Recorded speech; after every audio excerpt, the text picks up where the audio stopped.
ಸಮಗ್ರ ಶಿಕ್ಷಣ ಕರ್ನಾಟಕ, ಓದು ಕರ್ನಾಟಕ, ಸರಳ ಕನ್ನಡ, ಸರಳ ಗಣಿತ 4 ಮತ್ತು 5ನೇ ತರಗತಿಗಳಿಗೆ ಸರಳ ಕನ್ನಡ ಭಾಗ 2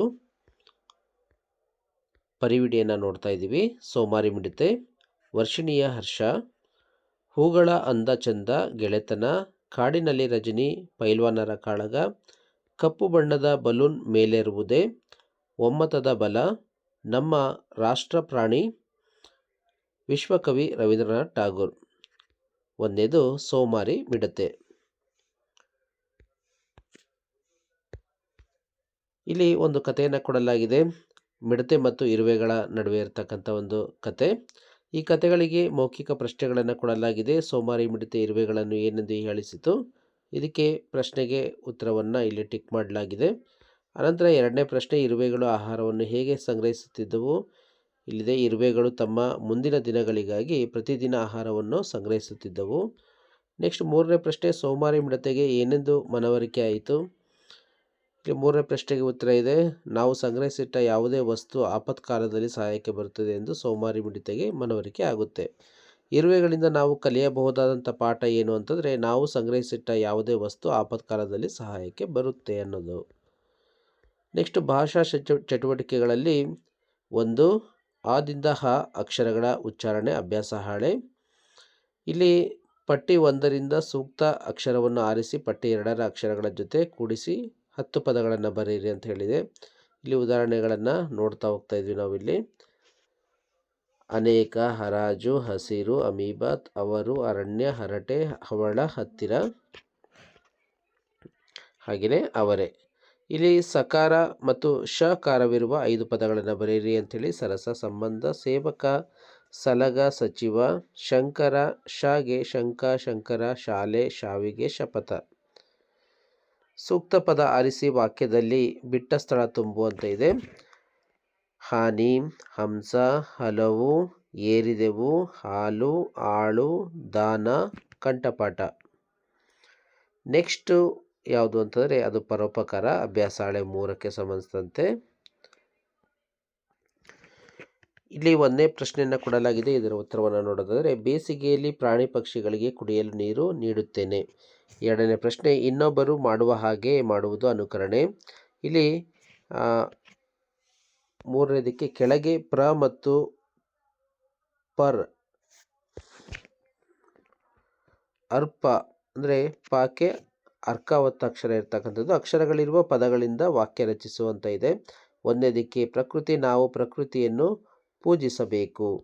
ಎರಡನೇದು ಪ್ರಾಮಾಣಿಕತೆ, ಪ್ರಾಮಾಣಿಕತೆಯು ನಮ್ಮ ವ್ಯಕ್ತಿತ್ವವನ್ನು ಸೂಚಿಸುತ್ತದೆ. ಮೂರನೇದು ತೀರ್ಪು, 4ನೇದು ಪ್ರೋತ್ಸಾಹ, 5ನೇದು ಪ್ರೌಢಶಾಲೆ, 6ನೇದು ಕರ್ಪೂರ, 7 ಪ್ರೋಟೀನ್, 8 ಪ್ರೇರಣೆ, 9 ಪ್ರೈಸ್ ಅಥವಾ ಬಹುಮಾನ, 10ನೇದು ಪ್ರೀತಿ, 11ನೇದು ಪ್ರಪಂಚ. ಇವುಗಳ ವಾಕ್ಯಗಳನ್ನು ತಾವು ಗಮನಿಸಿ ಬರ್ಕೊಂತ ಹೋಗಬೇಕಾಗಿರುತ್ತೆ.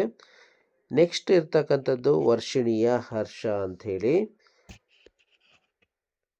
ಇಲ್ಲಿ ಕಥೆಯನ್ನು ಕೊಡಲಾಗಿದೆ. ಕಥೆಯನ್ನು ಓದಿ ಆನಂತರ ಇಲ್ಲಿ ಮೌಖಿಕ ಪ್ರಶ್ನೆಗಳನ್ನು ಕೊಡಲಾಗಿದೆ. ಪ್ರಶ್ನೆಗಳು, ವರ್ಷಿಣಿಗೆ ಬಾಗಿಲ ಬಳಿ ಯಾವ ಶಬ್ದ ಕೇಳಿಸಿತು. ವರ್ಷಿಣಿಗೆ ಕುಯ್ ಕುಯ್ ಎಂಬ ಅಳುವ ಶಬ್ದ ಕೇಳಿಸಿತು. ಎರಡನೇ ಪ್ರಶ್ನೆ, ನಾಯಿ ಮರಿ ವರ್ಷಿಣಿಯನ್ನು ಏಕೆ ದಿಟ್ಟಿಸಿ ನೋಡುತ್ತಿತ್ತು. ಮಳೆಗೆ ಒದ್ದೆಯಾಗಿ ಕೆಸರುಮಯವಾಗಿತ್ತು, ಅದಕ್ಕೆ ಆಶ್ಚರ್ಯ ಮತ್ತು ಗಾಬರಿಯಿಂದ ದಿಟ್ಟಿಸಿ ನೋಡುತ್ತಿತ್ತು ಅಂಥೇಳಿ. ನೆಕ್ಸ್ಟ್ ಮೂರನೇದು, ವರ್ಷಿಣಿಗೆ ಅಮ್ಮನ ಮೇಲೆ ಏಕೆ ಕೋಪ ಬಂದಿತು. ಇದೇನು ನಿನ್ನ ಕೆಲಸ, ಈ ಗಲೀಜು ನಾಯಿಯನ್ನೇಕೆ ಒಳಗೆ ತಂದೆ ಎಂದಿದ್ದಕ್ಕೆ ವರ್ಷಿಣಿಗೆ ಅಮ್ಮನ ಮೇಲೆ ಕೋಪ ಬರುತ್ತೆ. 4ನೇ ಪ್ರಶ್ನೆ, ನೀವು ಎಂದಾದರೂ ಪ್ರಾಣಿಗಳಿಗೆ ಆಹಾರ ನೀಡಿದ್ದೀರಾ. ಹೌದು. ನೆಕ್ಸ್ಟ್ ಭಾಷಾ ಚಟುವಟಿಕೆಗಳು 2 ಅಭ್ಯಾಸ ಹಾಳೆ 5. ಇಲ್ಲಿ ನಾಮಪದಕ್ಕೆ ಸಂಬಂಧಿಸಿದಂಥ ಪದಗಳಿದ್ದಾವೆ. ಇಲ್ಲಿ ವ್ಯಕ್ತಿ, ಪ್ರಾಣಿ, ಸ್ಥಳ, ವಸ್ತು ಇವುಗಳಿಗೆ ಸಂಬಂಧಿತ ಕಾಲಮ್ಗಳಲ್ಲಿ ಬರೀಬೇಕಾಗಿರುತ್ತೆ. ಅನಂತರ ವಾಕ್ಯ ರಚನೆ, ಕೊಟ್ಟ ವಾಕ್ಯದಲ್ಲಿ ಸೂಕ್ತ ಪದ ಬದಲಾಯಿಸಿ ಹೊಸ ವಾಕ್ಯ ರಚಿಸುವಂತ ಇದೆ. ಅದು ತುಂಬ ಹಳೆಯ ಮನೆ ಅಂತೇಳಿ ಒಂದು ಉದಾಹರಣೆಯನ್ನು ಕೊಡಲಾಗಿದೆ. ಹೊಸ, ಅದು ತುಂಬ ಹೊಸ ಮನೆ, ಇದು ತುಂಬ ಹಳೆಯ ಮನೆ. ಬಂಗಲೆ, ಅದು ತುಂಬ ಹಳೆಯ ಬಂಗಲೆ. ಸ್ವಲ್ಪ, ಅದು ಸ್ವಲ್ಪ ಹಳೆಯ ಮನೆ. ನನ್ನ ಶಾಲೆ ಬಹಳ ದೂರ, ಇದಕ್ಕೆ ಸಂಬಂಧಿಸಿದಂತೆ ಹತ್ತಿರ, ನಮ್ಮ, ಸ್ವಲ್ಪ ಕಾಲೇಜುಗಳಿಗೆ ವಾಕ್ಯಗಳನ್ನು ಕೊಡಲಾಗಿದೆ. ನೆಕ್ಸ್ಟು, ನಮ್ಮ ಶಾಲೆಯ ತೋಟದಲ್ಲಿ ವಿವಿಧ ಗಿಡಗಳಿವೆ. ಅಂಗಳದಲ್ಲಿ, ನಮ್ಮ ಶಾಲೆಯ ಅಂಗಳದಲ್ಲಿ ವಿವಿಧ ಗಿಡಗಳಿವೆ. ನೆಕ್ಸ್ಟ್ ಮರ ಗಿಡಗಳಿವೆ. ನಮ್ಮ ಶಾಲೆಯ ತೋಟದಲ್ಲಿ ಮರ ಗಿಡಗಳಿವೆ. ಅವರ ಶಾಲೆಯ ತೋಟದಲ್ಲಿ ವಿವಿಧ ಗಿಡಗಳು ಇವೆ. ನಮ್ಮ ಮನೆಯ ತೋಟದಲ್ಲಿ ವಿವಿಧ ಗಿಡಗಳಿವೆ. ನೆಕ್ಸ್ಟು ಯಾವುದು ಅಂತಂದರೆ ಅಬ್ದುಲ್ ಕಲಾಂ ಬಾಲ್ಯದ ಬಗ್ಗೆ ಇರ್ತಕ್ಕಂಥ ಅಭ್ಯಾಸ ಹಾಳೆ 6. ಇಲ್ಲಿ ಮೌಖಿಕ ಪ್ರಶ್ನೆಗಳಿದ್ದಾವೆ. 1ನೇ ಮೌಖಿಕ ಪ್ರಶ್ನೆಗೆ ಕಲಾಂರವರು ಎಲ್ಲಿ ಮತ್ತು ಯಾವಾಗ ಜನಿಸಿದರು ಅಂಥೇಳಿ ಕೊಡಲಾಗಿದೆ. ಕಲಾಂರವರು ತಮಿಳುನಾಡು ರಾಜ್ಯದ ರಾಮೇಶ್ವರಂನಲ್ಲಿ ಅಕ್ಟೋಬರ್ 15, 1931 ಜನಿಸಿದರು. ನೆಕ್ಸ್ಟ್ 2ನೇ ಪ್ರಶ್ನೆ, ನೀವು ನಿಮ್ಮ ಕುಟುಂಬಕ್ಕೆ ಹೇಗೆ ಸಹಾಯ ಮಾಡುವಿರಿ? ನಾನು ನನ್ನ ದಿನಸಿ ಅಂಗಡಿಯಲ್ಲಿ ವ್ಯಾಪಾರಕ್ಕಾಗಿ ಸಾಮಾನುಗಳನ್ನು ನಮ್ಮ ತಾತನಿಗೆ ತೆಗೆದುಕೊಡುವ ಮೂಲಕ ಸಹಾಯ ಮಾಡುವೆ. 3ನೇ ಪ್ರಶ್ನೆ, ಈ ಕಥೆಯನ್ನು ಓದಿದ ನಂತರ ನೀವು ನಿಮ್ಮ ದಿನಚರಿಯನ್ನು ಬದಲಾಯಿಸಿಕೊಳ್ಳುತ್ತೀರಾ? ಹೇಗೆ?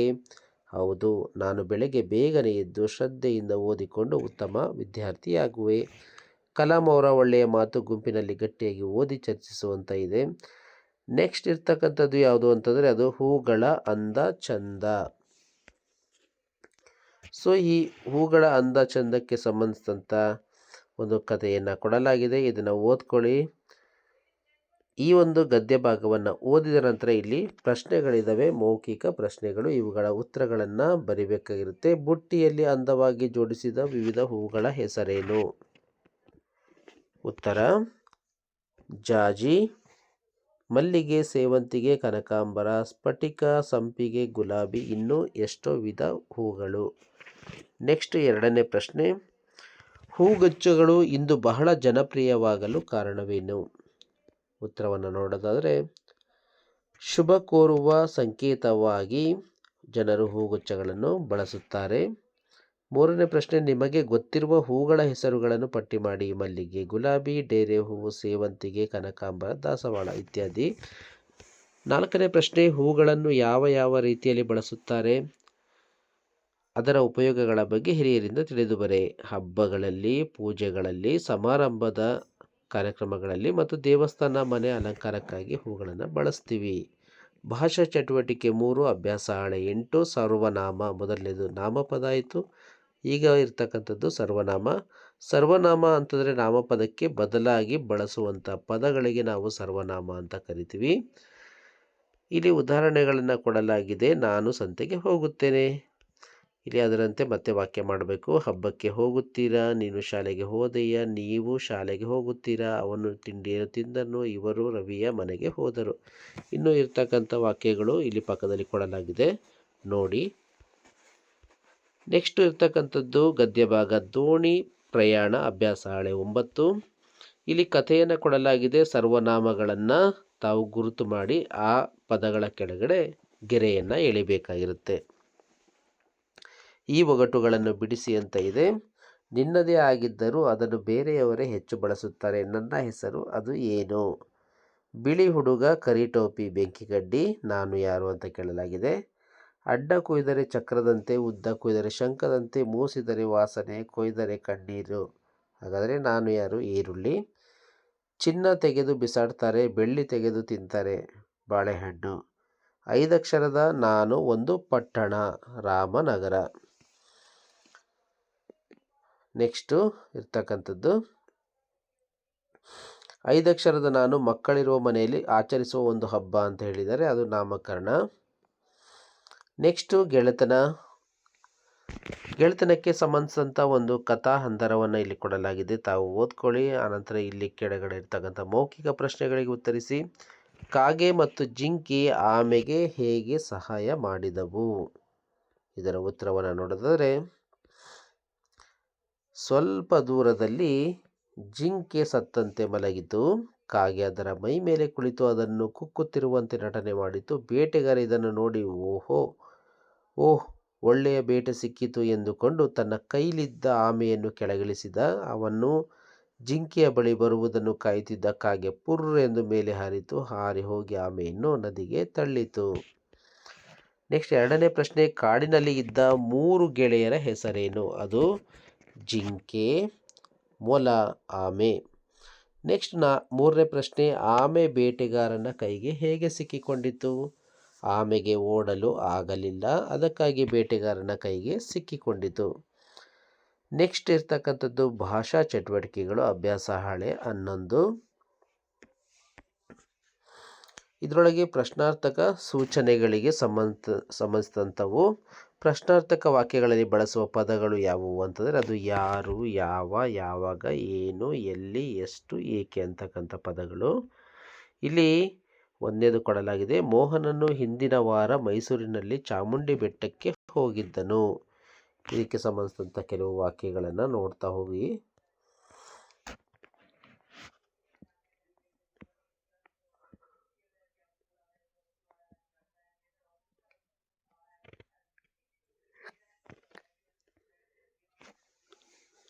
ನೆಕ್ಸ್ಟ್ ಇರ್ತಕ್ಕಂಥದ್ದು ಜನಪರ ಕಾಳಜಿ ಅಭ್ಯಾಸ ಹಾಳೆ 12.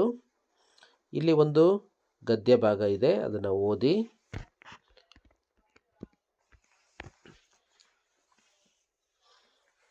ಇಲ್ಲಿ ಬಹುವಚನ ಪದಗಳನ್ನು ಬರೆಯಿರಿ ಅಂತ ಕೊಡಲಾಗಿದೆ.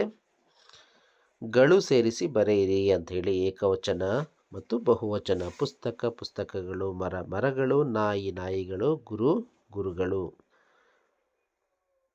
ನೆಕ್ಸ್ಟ್ ರು ಸೇರಿಸಿ ಬರೆ ಅಂತ ಇದೆ. ಅರಸ ಅರಸರು, ಕಳ್ಳ ಕಳ್ಳರು, ನಾಯಕರು ರೈತರು. ಹೂ ಸೇರಿಸಿ ಬರೆ ಅಂತ ಇದೆ. ದೊಡ್ಡವು ಚಿಕ್ಕದು ದೊಡ್ಡದು, ಚಿಕ್ಕವು, ನಾನು ನಾವು, ಯಾವುದು ಯಾವುವು. ನೆಕ್ಸ್ಟ್ 5ನೇದಿಲ್ಲಿ ಕಾಡಿನಲ್ಲಿ ರಜನಿ ಅಂತ ಹೇಳಿ ಇಲ್ಲಿ ಕಥೆಯನ್ನು ಕೊಡಲಾಗಿದೆ, ಕಥೆಯನ್ನು ಓದ್ಕೊಳ್ಳಿ.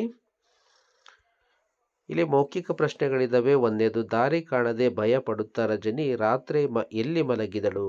ದೊಡ್ಡ ಮರದ ಕೆಳಗೆ ಮಲಗಿದಳು. 2ನೇದು, ರಜನಿಗೆ ಮಧ್ಯರಾತ್ರಿಯಲ್ಲಿ ಕಾಡಿನಲ್ಲಿ ಆದ ಅನುಭವ ಹೇಗಿತ್ತು? ಇದರ ಉತ್ತರ, ಒಂದು ದಿನ ರಜನಿ ಎಂಬ ಹುಡುಗಿಯು ಮಧ್ಯರಾತ್ರಿಯಲ್ಲಿ ಕಾಡಿಗೆ ಹೋಗಿದ್ದಳು. ಸುತ್ತಲೂ ಬರೀ ಕತ್ತಲು, ಅಸ್ಪಷ್ಟ ಶಬ್ದಗಳು ಕೇಳುತ್ತಿದ್ದವು. ಕತ್ತಲಲ್ಲಿ ದಾರಿ ಕಾಣದೆ ಭಯ ಪಡುತ್ತಾ ರಾತ್ರಿ ಒಂದು ದೊಡ್ಡ ಮರದ ಕೆಳಗೆ ಮಲಗಿಬಿಟ್ಟಳು. ನೆಕ್ಸ್ಟ್ 3ನೇದು, ನಿಮಗೆ ಬಿದ್ದಿರುವ ಯಾವುದಾದ್ರು ಒಂದು ಕನಸಿನ ಬಗ್ಗೆ ಬರೆಯಿರಿ ಅಂತ ಇದೆ. ನಾನು ದೊಡ್ಡ ಶ್ರೀಮಂತನಾಗಿ ವಿದೇಶಕ್ಕೆ ಹೋಗಿದ್ದುದರ ಬಗ್ಗೆ ಕನಸು ಕಂಡೆ. ನೆಕ್ಸ್ಟ್ ಇರ್ತಕ್ಕಂಥದ್ದು ಭಾಷಾ ಚಟುವಟಿಕೆಗಳು 5 ಅಭ್ಯಾಸ ಹಾಳೆ 14. ಕಾಲಸೂಚಕಗಳು. ಇಲ್ಲಿ ಉದಾಹರಣೆಗಳನ್ನು ಕೊಡಲಾಗಿದೆ. ನೆಕ್ಸ್ಟ್ ಕೊಟ್ಟ 2 ಪದಗಳಿಂದ ವಾಕ್ಯಗಳನ್ನು ರಚಿಸುವಂತ ಇದೆ.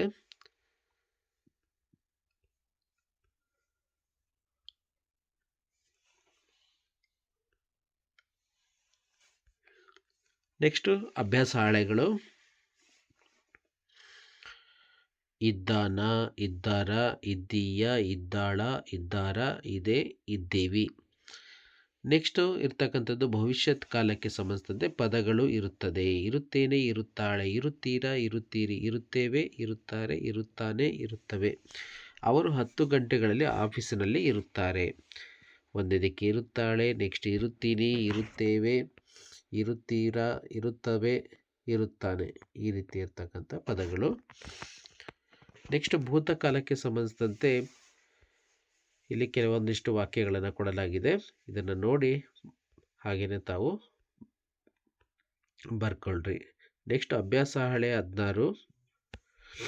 ಭೂತಕಾಲ, ವರ್ತಮಾನ ಕಾಲ ಮತ್ತು ಭವಿಷ್ಯತ್ ಕಾಲಗಳಿಗೆ ಸಂಬಂಧಿಸಿದಂಥ ಪದಗಳು.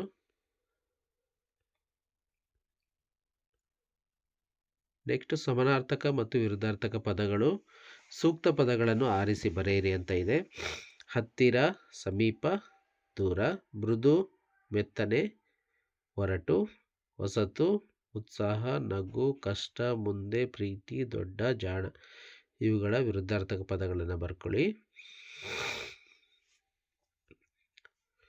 ನೆಕ್ಸ್ಟ್ ಇರ್ತಕ್ಕಂಥ ಒಂದು ಕಥೆಯ ರೂಪದ ಗದ್ಯ ಭಾಗ ಪೈಲ್ವಾನರ ಕಾಳಗ.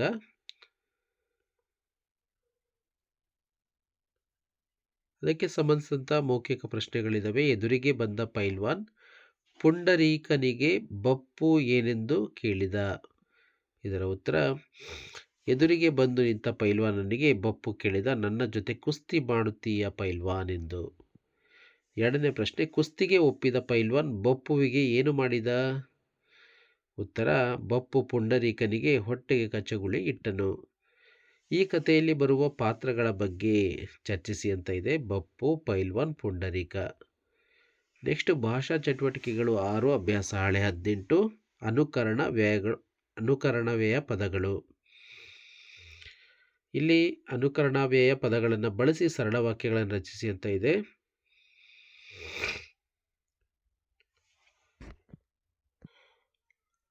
ನೆಕ್ಸ್ಟ್ ಅನುಕರಣ ವ್ಯಯ ಪದ ಬಳಸಿದ ವಾಕ್ಯಗಳಿಂದ ಪ್ಯಾರಾ ರಚಿಸುವಂತ ಇದೆ. ಆ ದಿನ ಜಿಟಿ ಜಿಟಿ ಮಳೆ ಸುರಿಯುತ್ತಿತ್ತು. ಇದಕ್ಕೆ ಸಂಬಂಧಿಸಿದಂಥ ಒಂದು ಗದ್ಯ ಭಾಗಕ್ಕೆ ಇಲ್ಲಿ ತಾವು ಒಂದು ಪ್ಯಾರಾವನ್ನು ರಚಿಸ್ತಾ ಹೋಗಬೇಕು. ನೆಕ್ಸ್ಟ್ ಇರ್ತಕ್ಕಂಥ ಗದ್ಯ ರಾಷ್ಟ್ರಪತಿ ದ್ರೌಪದಿ ಮುರ್ಮುರವರು, ಅಭ್ಯಾಸ ಹಾಳೆ 19. ಇಲ್ಲಿ ನಮ್ಮ ರಾಷ್ಟ್ರದ ಮೊದಲ ಮಹಿಳಾ ರಾಷ್ಟ್ರಪತಿ ಯಾರು ಅಂತ ಕೇಳಲಾಗಿದೆ. ಇದು ಪ್ರತಿಭಾ ಪಾಟೀಲ್. ನೆಕ್ಸ್ಟ್ ಎರಡನೇದು, ನಮ್ಮ ರಾಷ್ಟ್ರದ 2ನೇ ಮಹಿಳಾ ರಾಷ್ಟ್ರಪತಿ ಯಾರು ಅಂಥೇಳಿ, ಅದು ದ್ರೌಪದಿ ಮುರ್ಮು. ನೆಕ್ಸ್ಟ್ ಇಲ್ಲಿ ಪ್ರಶ್ನೆಗಳನ್ನು ಕೊಡಲಾಗಿದೆ. ಏಕಪದ ಹೊಂದಿಸಿ ಬರೆಯಿರಿ ಅಂಥೇಳಿ. ಜನರಿಂದ ಜನರಿಗಾಗಿ ಜನರಿಗೋಸ್ಕರ ನಡೆಸುವ ಸರ್ಕಾರ ಪ್ರಜಾಪ್ರಭುತ್ವ.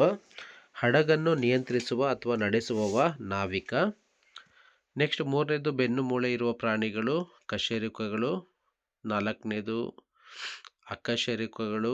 5ನೇದು ಜೀವನ ಚರಿತ್ರೆ. 6ನೇದು ಆತ್ಮಚರಿತ್ರೆ. 7ನೇದು ಯಾತ್ರಿಕ. 8ನೇದು ಆಸ್ತಿಕ. 9ನೇದು ನಾಸ್ತಿಕ. 10ನೇದು ನೇತ್ರ ತಜ್ಞ. ನೆಕ್ಸ್ಟ್ 7ನೇದಲ್ಲಿ ಕಪ್ಪು ಬಣ್ಣದ ಬಲೂನು ಮೇಲೇರುವುದೇ ಅಂಥೇಳಿ. ಈ ಗದ್ಯ ಭಾಗವನ್ನು ನೋಡ್ತಾ ಹೋಗಿ. ಹಾಗೆಯೇ ಇಲ್ಲಿ ಕೊಟ್ಟಿರ್ತಕ್ಕಂಥ ಕೆಲವು ಪ್ರಶ್ನೆಗಳಿದ್ದಾವೆ. 1ನೇ ಪ್ರಶ್ನೆ, ಯಾವ ಯಾವ ಬಣ್ಣದ ಬಲೂನುಗಳನ್ನು ಕಪ್ಪಣ್ಣನು ಜಾತ್ರೆಯಲ್ಲಿ ನೋಡಿದನು? ಉತ್ತರ, ಕೆಂಪು, ನೀಲಿ, ಬಿಳಿ, ಕೇಸರಿ ಬಣ್ಣದ ಬಲೂನುಗಳನ್ನು ಕಪ್ಪಣ್ಣನು ಜಾತ್ರೆಯಲ್ಲಿ ನೋಡಿದನು. ನೆಕ್ಸ್ಟ್ 2ನೇ ಪ್ರಶ್ನೆ, ಈ ಕಥೆಯಿಂದ ತಿಳಿದು ಬರುವ ನೀತಿ ಏನು ಅಂಥೇಳಿ. ವಸ್ತು ಅಥವಾ ವ್ಯಕ್ತಿಯ ಬಣ್ಣ ಮುಖ್ಯವಲ್ಲ, ಅದರೊಳಗಿರುವ ಗುಣಲಕ್ಷಣ ಮುಖ್ಯ ಎಂಬುದು ಈ ಕಥೆಯಿಂದ ತಿಳಿದು ಬರುವ ನೀತಿ.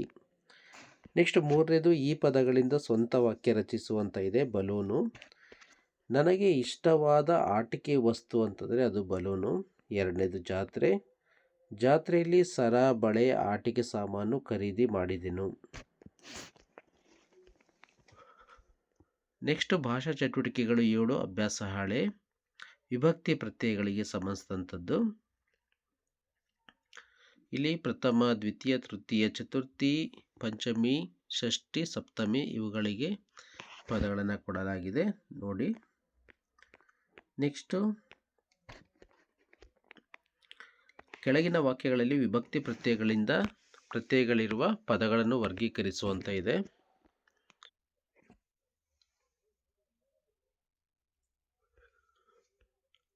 ನೆಕ್ಸ್ಟ್ ಇರ್ತಕ್ಕಂಥದ್ದು ಮರಗಳು ಮತ್ತು ಅರಣ್ಯ, ಅಭ್ಯಾಸ ಹಾಳೆ 23. ನೀವು ಗೆಳತಿಗಾಗಿ ಉಡುಗೊರೆಯನ್ನು ತಂದಿದ್ದೀರಾ? ಅದೇ ರೀತಿ ಇರ್ತಕ್ಕಂಥ ಕೆಲವು ವಾಕ್ಯಗಳನ್ನು ಕೊಡಲಾಗಿದೆ. ಅವನು ನಮ್ಮೂರಿನ ಜಾತ್ರೆಯನ್ನು ನೋಡಿದ್ದಾನೆ. ನಾವು ಕಮಲರಳಿಗೆ ಉಡುಗೊರೆಯನ್ನು ತಂದಿದ್ದೇವೆ. ನೆಕ್ಸ್ಟ್ ಒಮ್ಮತದ ಬಲ. ಇಲ್ಲಿ ಒಂದು ಕಥೆಯ ರೂಪದ ಗದ್ಯ ಭಾಗ ಇದೆ, ಇದನ್ನು ಓದ್ಕೊಳ್ಳಿ. ಹಾಗೆಯೇ ನೆಕ್ಸ್ಟ್ ಇಲ್ಲಿರ್ತಕ್ಕಂಥ ಕೆಲವು ಪ್ರಶ್ನೆಗಳಿದ್ದಾವೆ. ನಮ್ಮ ಪಂಚೇಂದ್ರಿಯಗಳು ಯಾವುವು ಅಂಥೇಳಿ. ಅವು ಕಿವಿ, ಕಣ್ಣು, ಮೂಗು, ಚರ್ಮ ಮತ್ತು ನಾಲಿಗೆ. ಇವು ನಮ್ಮ ಪಂಚೇಂದ್ರಿಯಗಳು. 2ನೇ ಪ್ರಶ್ನೆ, ಪಂಚೇಂದ್ರಿಯಗಳು ನಮ್ಮ ದೇಹದಲ್ಲಿ ಯಾವ ಯಾವ ಕೆಲಸಗಳನ್ನು ಮಾಡುತ್ತವೆ? ಕಿವಿ ಶಬ್ದ ಕೇಳಿಸಿಕೊಳ್ಳುತ್ತದೆ, ಕಣ್ಣು ನೋಡುತ್ತದೆ, ಮೂಗು ವಾಸನೆ ನೋಡುತ್ತದೆ, ಚರ್ಮ ಸ್ಪರ್ಶಿಸುತ್ತದೆ, ನಾಲಿಗೆ ರುಚಿ ನೋಡುತ್ತದೆ. ನೆಕ್ಸ್ಟ್ ಭಾಷಾ ಚಟುವಟಿಕೆಗಳು 8, ವಾಕ್ಯ ರಚನೆ, ಅಭ್ಯಾಸ ಹಾಳೆ 26. ಪ್ರಶ್ನೆಗಳಿದಾವೆ ಇಲ್ಲಿ. ಮನೆಯಿಂದ ಬೇಗ ಹೊರಡಲಿಲ್ಲ, ಅದಕ್ಕೆ ಬಸ್ಸು ಸಿಗಲಿಲ್ಲ. ಮನೆಯಿಂದ ಬೇಗ ಹೊರಟಿದ್ದರೆ ಬಸ್ಸು ಸಿಗಬಹುದಿತ್ತು. ಇಲ್ಲಿ ಉದಾಹರಣೆಯಂತೆ ಇಲ್ಲಿ ನಾವು ಉತ್ತರಗಳನ್ನು ಬರಿಬೇಕಾಗಿರುತ್ತೆ. ನೆಕ್ಸ್ಟ್ ಒಂದೇ ಪದ ಹಲವು ಅರ್ಥಗಳು, ವಿವಿಧ ಅರ್ಥ ನೀಡುವ ಸಮಾನ ರೂಪದ ಪದಗಳಿದಾವೆ ಇಲ್ಲಿ. ನೆಕ್ಸ್ಟ್ ವಾಕ್ಯ ರಚನೆ, ಅಭ್ಯಾಸ ಹಾಳೆ 27. ಹೊಂದಿಸಿ ವಾಕ್ಯ ಪೂರ್ಣಗೊಳಿಸಿ ಅಂಥೇಳಿ.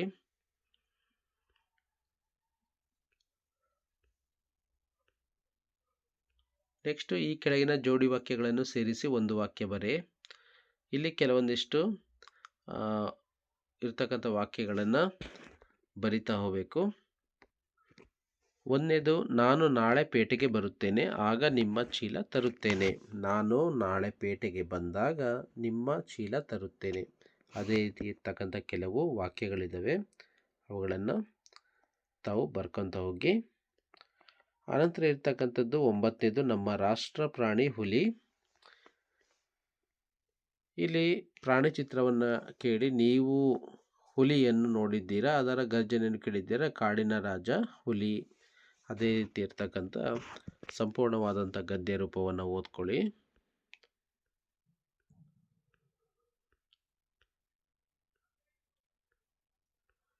ನೆಕ್ಸ್ಟ್ ಇಲ್ಲಿ ಪ್ರತಿ ಜುಲೈ 29ನೇ ತಾರೀಕು ಅಂತಾರಾಷ್ಟ್ರೀಯ ಹುಲಿ ದಿನಾಚರಣೆ ಅಂತ ಆಚರಣೆ ಮಾಡ್ತೀವಿ. ಪ್ರಶ್ನೆಗಳಿದ್ದಾವೆ. ಯಾವ ಯಾವ ದೇಶಗಳಲ್ಲಿ ಹುಲಿ ಸಂತತಿ ಕಂಡುಬಂದಿದೆ? ಅದಕ್ಕೆ ಉತ್ತರ ಭಾರತ, ನೇಪಾಳ, ಬಾಂಗ್ಲಾದೇಶ, ಮಯನ್ಮಾರ್, ಶ್ರೀಲಂಕಾ ಹಾಗೂ ರಷ್ಯಾ ದೇಶಗಳಲ್ಲಿ ಹುಲಿ ಸಂತತಿ ಕಂಡುಬಂದಿದೆ.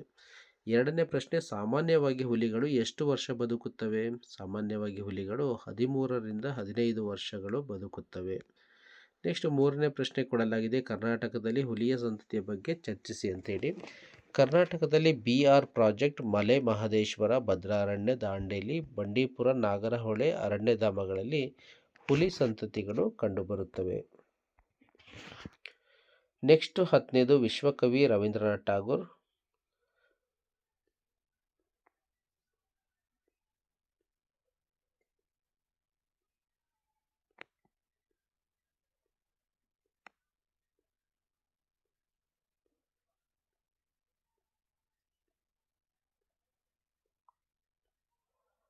ನೆಕ್ಸ್ಟ್ ಚಿತ್ರ ನೋಡಿ, ಬರವಣಿಗೆ ಅಭ್ಯಾಸ ಹಾಳೆ 32. ಇಲ್ಲಿ ಕೊಟ್ಟಿರುವ ಚಿತ್ರಕ್ಕೆ ಬಣ್ಣ ಹಚ್ಚಿರಿ ಮತ್ತು ಚಿತ್ರದ ಬಗ್ಗೆ ಯೋಚಿಸಿ 10 ವಾಕ್ಯಗಳಲ್ಲಿ ಬರೆಯಿರಿ ಅಂತ ಹೇಳಿದ್ದಾರೆ. ಒಂದು ನದಿಯ ದಡದಲ್ಲಿ ಒಂದು ಸಣ್ಣ ಗುಡಿಸಲು, ಆ ಗುಡಿಸಲಿನ ಛಾವಣಿ ಹುಲ್ಲಿನಿಂದ ಮುಚ್ಚಿದೆ, ಪಕ್ಕದಲ್ಲಿ ಎಲೆ ಉದುರಿದ ಮರವಿದೆ. ಇದೇ ರೀತಿ ಇರ್ತಕ್ಕಂಥ ಪೂರ್ತಿಯಾದಂಥ ಗದ್ಯ ರೂಪದ ಭಾಗವನ್ನು ಬರ್ಕೊತ ಹೋಗಿ. ನೆಕ್ಸ್ಟು ಚಿತ್ರ ನೋಡಿ, ಬರವಣಿಗೆ ಅಭ್ಯಾಸ ಹಾಳೆ 33. ಇಲ್ಲಿ ಕೊಟ್ಟಿರುವ ಚಿತ್ರದ ಬಗ್ಗೆ ಯೋಚಿಸಿ 10 ವಾಕ್ಯಗಳಲ್ಲಿ ಬರೆಯಿರಿ ಅಂತ ಹೇಳಿದರೆ, ಅದಕ್ಕೆ ಸಂಬಂಧಿಸಿದಂಥ ಒಂದು ವಾಕ್ಯ ರೂಪ, ಇದು ಗದ್ಯ ರೂಪದ ಒಂದು ಇದನ್ನು ಓದಿ ಹಾಗೆ ಬರ್ಕೊತ ಹೋಗಿ. ನೆಕ್ಸ್ಟ್ ಕಥೆಯನ್ನು ಪೂರ್ಣಗೊಳಿಸಿ ಒಂದು ಅಭ್ಯಾಸ ಹಾಳೆ 34. ಒಂದೇದು, ಈ ಕೆಳಗಿನ ಕಥೆಯನ್ನು ಪೂರ್ಣಗೊಳಿಸಿ ಅದಕ್ಕೆ ಶೀರ್ಷಿಕೆಯನ್ನು ಬರೆಯಿರಿ ಅಂತ ಹೇಳಿದರೆ, ಅದಕ್ಕೆ ನಲ್ಮೆಯ ಗೆಳತಿಯರು. ನೆಕ್ಸ್ಟ್, ಒಂದೂರಿನಲ್ಲಿ ಪದ್ಮ ಮತ್ತು ಪ್ರಿಯ ಎಂಬ ಇಬ್ಬರು ಸ್ನೇಹಿತರಿದ್ದರು. ಇಬ್ಬರು 4ನೇ ತರಗತಿಯಲ್ಲಿ ಓದುತ್ತಿದ್ದರು. ಶಾಲೆಯಲ್ಲಿ ಶಿಕ್ಷಕರು ಕಲಿಸಿದ ವಿಷಯವಾರು ಪಾಠವನ್ನು ಪ್ರತಿನಿತ್ಯ ಓದಿಕೊಂಡು ಅವರು ನೀಡಿದ ಹೋಮ್ವರ್ಕನ್ನು ಅವತ್ತೇ ಮುಗಿಸಿಕೊಂಡು ಬರುತ್ತಿದ್ದರು. ನೆಕ್ಸ್ಟ್, ಇದನ್ನೇ ಹಿಂದೆ ಕುಳಿತ ಪದ್ಮಾಳಿಗೂ ಹೇಳಿದಾಗ ಅದೇ ಕುತೂಹಲದಲ್ಲಿದ್ದ ಆಕೆಯು ಹ್ಞೂ ಎಂದು ತಲೆ ಅಲ್ಲಾಡಿಸಿದಳು. ಮುಂದೆ ಇರ್ತಕ್ಕಂಥ ಗದ್ಯವನ್ನು ಕಂಪ್ಲೀಟಾಗಿ ನೋಡಿ ಹಾಗೆ ಬರ್ಕೊಂತ ಹೋಗಿ. ನೆಕ್ಸ್ಟ್, ಕಥೆಯನ್ನು ಪೂರ್ಣಗೊಳಿಸಿ ಭಾಗ 2 ಅಭ್ಯಾಸ ಹಾಳೆ 35. ಈ ಕೆಳಗಿನ ಕಥೆಯನ್ನು ಪೂರ್ಣಗೊಳಿಸಿ ಅದಕ್ಕೆ ಶೀರ್ಷಿಕೆಯನ್ನು ಬರೆಯಿರಿ ಅಂತ ಹೇಳಿದರೆ, ಮಳೆ ಮತ್ತು ಜನರು.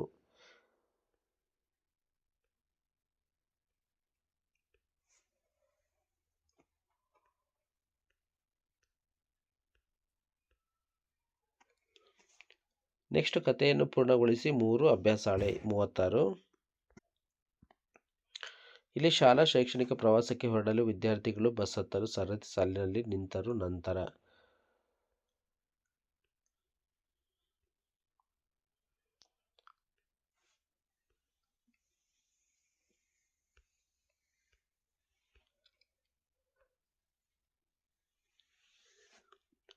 ನೆಕ್ಸ್ಟ್, ಇಲ್ಲಿ ನಕ್ಷೆಯನ್ನು ಗಮನಿಸಿ ಕ್ರಮ ಸಂಖ್ಯೆಯಲ್ಲಿ ವರ್ಣಮಾಲಾಕ್ಷರದಂತೆ ಕ್ರಮಾನುಗತವಾಗಿ ಬರೆಯಿರಿ ಅಂತ ಕೊಟ್ಟಿದ್ದಾರೆ. ಇಲ್ಲಿ ಪ್ರತಿಯೊಂದು ಜಿಲ್ಲೆಗಳ ಹೆಸರುಗಳನ್ನು ನಾವು ವರ್ಣಮಾಲಾಕ್ಷರದಂತೆ ಜೋಡಿಸ್ತಾ ಹೋಗಬೇಕು. ಉಡುಪಿ, ಉತ್ತರ ಕನ್ನಡ, ಕೊಡಗು, ಕೋಲಾರ, ಕೊಪ್ಪಳ, ಗದಗ, ಕಲಬುರಗಿ ಅಥವಾ ಗುಲ್ಬರ್ಗ, ಚಾಮರಾಜನಗರ, ಚಿಕ್ಕಬಳ್ಳಾಪುರ, ಚಿಕ್ಕಮಗಳೂರು, ಚಿತ್ರದುರ್ಗ, ತುಮಕೂರು, ದಕ್ಷಿಣ ಕನ್ನಡ, ದಾವಣಗೆರೆ, ಧಾರವಾಡ, ಬಳ್ಳಾರಿ, ಬಾಗಲಕೋಟೆ, ಬೆಳಗಾಂ, ಬೆಂಗಳೂರು, ಬಿಜಾಪುರ, ಬೀದರ್, ಮೈಸೂರು, ಮಂಡ್ಯ, ರಾಯಚೂರು, ರಾಮನಗರ, ಶಿವಮೊಗ್ಗ, ಹಾಸನ ಮತ್ತು ಅಂತಿಮವಾಗಿ ಹಾವೇರಿ.